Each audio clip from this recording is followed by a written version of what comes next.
Qizingiz bormi? Onamisiz? Albatta buni bilishingiz kerak. Ko'p holatlarda onalar qiz farzandlariga sirdosh bo'ladi. Aynan qaysi sirlaringizni qiz farzandingizga aytishingiz umuman mumkin emas.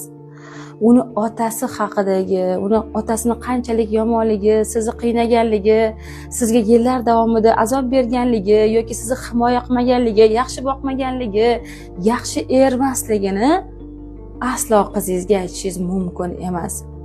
Siz shunchaki aytgan paytingizda dardingizdan to'kilasiz, yozilasiz, siz yengil bo'lasiz-u, lekin bilmaysizki, shu qiz farzandingizni ichida sekin-sekin ham otasiga, ham butun erkak zotiga nisbatan yomon fikrlar ko'payyapti va sekin-sekin nafrat paydo bo'ladi.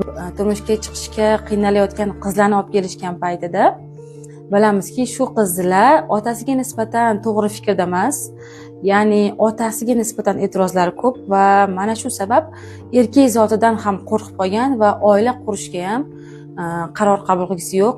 O'ylaydiki, xuddi shunaqa onamga o'xshab qiynalaman yoki otamga o'xshagan erkak keladi menga degan juda qo'rquv bo'ladi.